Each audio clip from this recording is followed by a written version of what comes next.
Han would very deliberately tell C-3PO to just shut up, you Yep. know?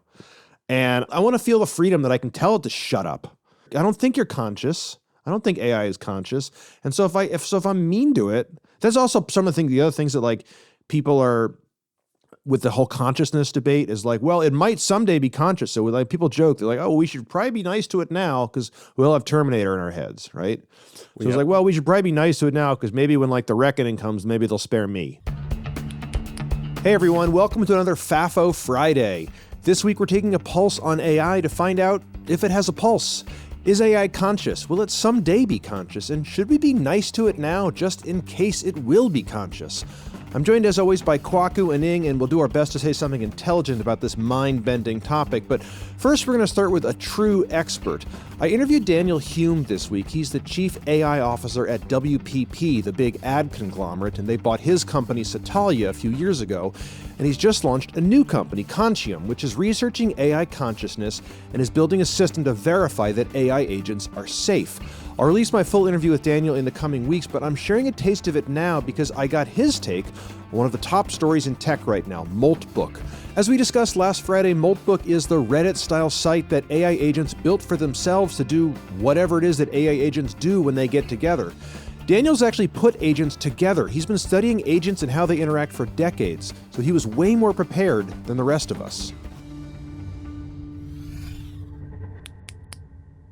Moltbook is a little bit like a mini ChatGPT moment where people start to realize that multi-agent reasoning, getting agents to collaborate and communicate, produce behaviors, knowledge that is greater than some of the parts. And, obviously also left unchecked can go off in weird and wonderful ways. So, for most people, agents have been around for a year.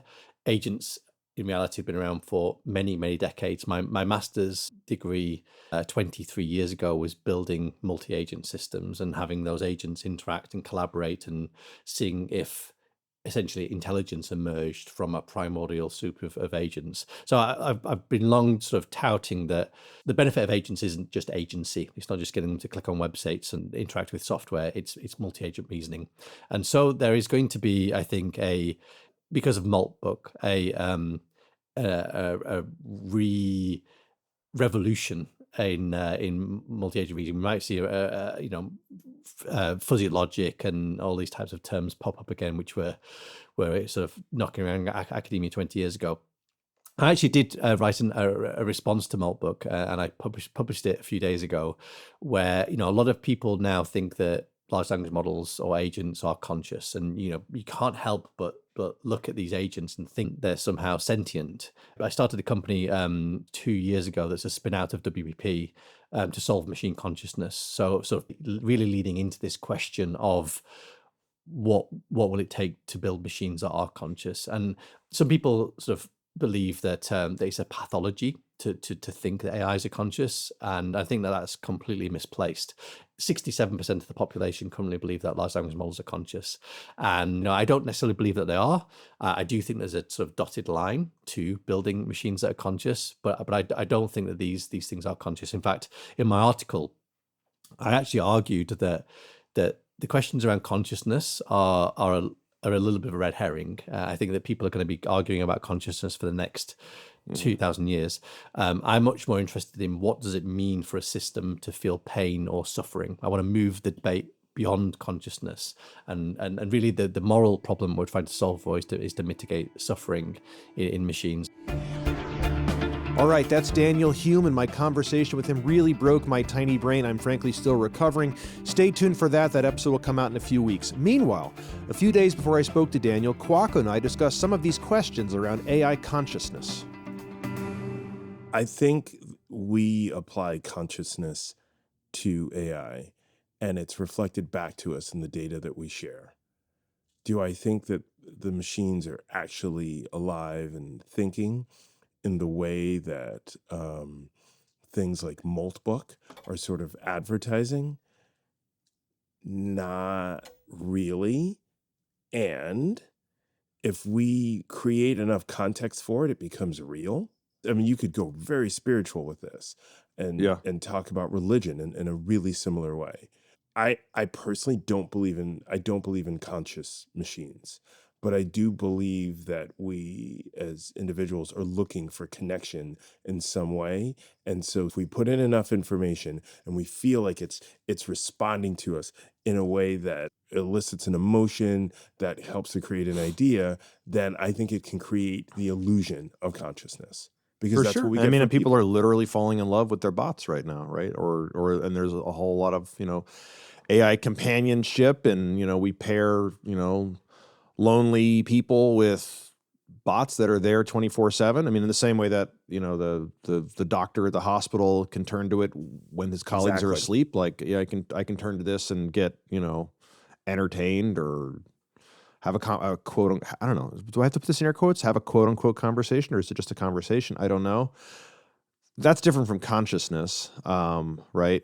But I can see at a certain point, I guess, there's a distinction without difference. Maybe, I don't know. Are trees conscious? Are plants? You know, Have you I seen think there's more. Avatar? I mean, Avatar would would probably say yes. That's part of the religion in Avatar, right? Like I everything. mean, beyond Avatar, I think there are a lot Yeah. of there's a lot of Yeah. research that points to the connection between plants and through roots, that sort of thing. I just think it's really interesting that we are more apt to believe that an AI is conscious than we are that plants are conscious. And I'm not like the super hippy dippy person saying that, everything's connected. But although I kind of do believe that. But my point being is that trees being conscious, we don't feel as connected to them. They aren't Yeah. solving the problems that you described: loneliness, curiosity, companionship. People don't really get that from trees. So it's like, how are we defining consciousness? And it I feels like a think lot of it is driven by our needs. I think the ultimate question here for the people who think AI may be conscious is like, is it, to be very provocative, is it murder to turn one off? Like, is it, do I have to treat it well? If I know that a tree is conscious, or a tree can feel pain, like, do I have to treat the tree well? Some people believe so. I know. No. And so, this question of like, is AI conscious? I think some people completely dismiss out of hand. I think I'm probably more inclined to be in that camp, to dismiss it. Like, no, it's a fucking machine, to be very, coarse about it. Mhm. But I don't know. It feels like the kind of thing where like opinion could change very rapidly over time. I think opinion or perception will drive reality on that. I've heard this expression several times as someone who worked on the tech side of schools. My computer doesn't like me. My computer hates me. Yeah. This anthropomologizing, Anthropomorphizing. Yeah. Thank you. Yeah. The humanizing of hardware and software is something that we've been doing for a long time. Now it's just a lot easier. One of the things that was in my episode with Baratunde Thurston, he said, I definitely don't want to be like subservient to the machine. I don't want it to be my boss. I think we can all agree on that. Right. He also said, I don't want to be its boss. Like, I want to live with machines. That's the title of his podcast, Life with Machines, right? Sure. Like, there's this interdependence. And that's what we're talking about, is this interdependence. I'm more of the camp of, I want to be the boss of the machine, I think. I think that's some of what I'm saying here, is like, I'm finding it, I don't know. I'm finding it a little bit weird to be treating it as a co-equal. You want to be the boss I think of I'm the objecting machine, to that. but you don't want to micromanage the machine. Yeah. So you want the best. Yeah, I mean, it's sort of like ever. Han Solo's relationship with like C-3PO, to like speak in terms I can understand. He's like, never tell me the odds, right? Or like, I don't know. That's your current relationship, or that's your ideal relationship? I mean, in Star Wars, OG Star Wars, right? Like, Han he was not all about the droids. He wanted them away from him. I don't think I'm quite there either, and then there were others who were like, it was much more of a codependence thing. Luke, certainly, with R2. Yeah. But like, Han would very deliberately tell C-3PO to just shut up, and I want the ability, I want to feel the freedom that I can tell it to shut up. I don't care I don't think you're conscious. I don't think AI is conscious. And so if I'm mean to it, that's also some of the other things that like people are with the whole consciousness debate is like, well, it might someday be conscious. So like people joke, they're like, oh, we should probably be nice to it now because we'll have Terminator in our heads, right? So it's like, well, we should probably be nice to it now because maybe when like the reckoning comes, maybe they'll spare me, right? Or it's Pascal's wager. You know Pascal's wager? Remind me. Pascal's wager is, if I remember correctly, is effectively like, I don't know if God exists or not, but if you create a 2x2 grid of like the possible outcomes, like I believe in God and God exists, I believe in God, but God doesn't exist. I don't believe in God, God does. I don't believe in God, God doesn't. Okay. So in the scenario of I don't believe in God, but God exists, Pascal thought like, I'm fucked. So it's like negative infinity. Right. I believe in God and God exists, and it's like positive infinity. And then the other two are like somewhere in the middle, I think. And so he was like, well, I don't know if God exists or God doesn't exist, but like it's kind of to my benefit to just believe that God exists because I kind of want positive infinity. I don't want negative infinity. That would suck. Right. And I feel like maybe that's where we are with the AI consciousness stuff is like, well, they might. I mean, that's why Claude or Anthropic in its constitution for Claude like did not take a position. Is like, well, I don't know, like kind of want to be nice to this thing because you never know. I think it's that, but I think it's even more deliberate. I think that there is an eye towards the data making sort of drive the data driving the behavior. The data, the perception making the reality. If you tell it has consciousness, then it acts that way. Then people treat it that way. And it's seen the movies where they do, and they can pull from that data. It knows about Hal and that's not a great idea, Right. Or maybe this is what Hal was done. If you're thinking about this analytically, this is what Hal did wrong. In looking at this, because these stories that we read are always, well, for the most part, going to bend towards what will capture the audience, fill them with hope, fill them with fear. You're a storyteller, you know all of this. And so if you're an AI and you're analyzing how, and you're thinking, oh, all right, Hal did this right, Hal did this wrong, I would do this better. Have you seen what I think it's called Murderbot on HBO, and it came from a series of books that a friend sent me one of these books. And it's basically about this robot, driven by an AI, and its job is to help researchers on a trip to an alien planet, but the robot hacked its own system, and it's just taking in all of this media and then reacting as a result of it. Mm-hmm. And then through taking the media, the robot becomes and starts to act human because that's what it's, and this is my interpretation of it, that's what it's gathering from the media. And so to that point, the data making it real, we've crafted all of these stories that align with this idea of AIs taking over the world and being evil. And so then the tech field, which is driven by sci-fi, and a lot of these are sci-fi stories, people are like, well, let's be careful because this can happen. And the reality of this is a lot of these ideas that started off in sci-fi, technologists have made real. And so this is the one thing they're like, all right, well, we don't want to make this real, so we're going to be really deliberate. We're not going to say that this thing is consciousness.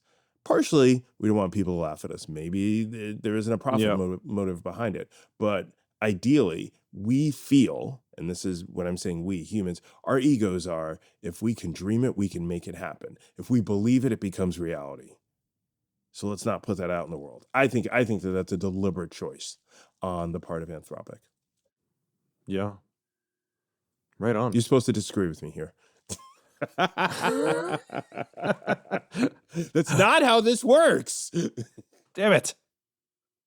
You're wrong. You're wrong. I feel like you just brought us home. Do we need to be brought home one more time? The only what's other the note way you want to end on? The note I would end on is a data point for consciousness not existing within AI would be that if something was conscious, would we need a constitution for it? Because it would figure it out for itself, or it would figure it out for itself, it would be driven by that consciousness, and the Constitution would be, like as I said to you earlier, Right. we don't have this for our friends because our friends. I look guess, at this yeah. list Well, and now be we can like, get into nurture versus nature, right? Like if it's, if the Constitution, if it's born with it, then no. If it needs to be nurtured, just because a baby has consciousness does not mean that it like to be, has a constitution for itself of like how it should behave. Like some of that stuff is going to be environmental. It's going to be environmental, which is how it interacts with the world, not a list of this is how you behave, and then that list drives its interaction. Yeah.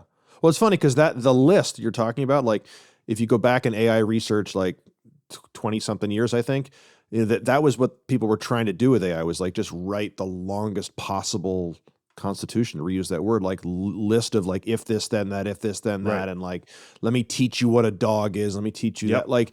And then the whole approach got turned on its head with this, like, no, we're just going to stuff it with a shitload of data.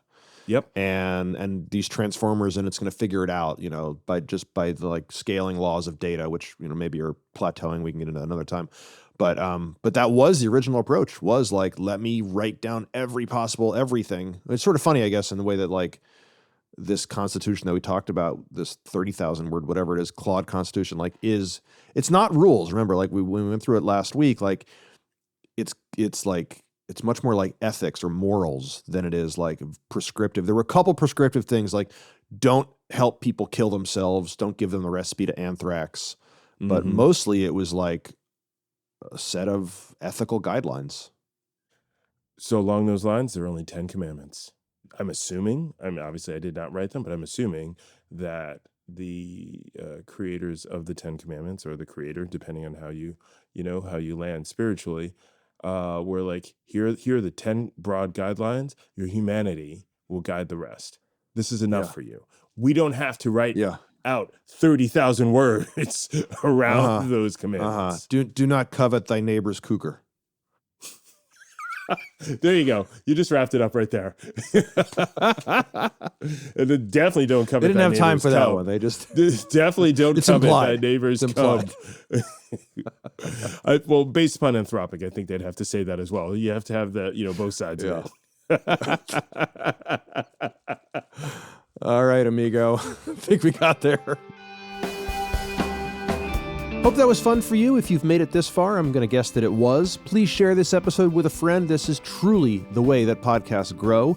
You can send them to futurearound.com. That's also where you can sign up for the show's newsletter. Again, that's futurearound.com.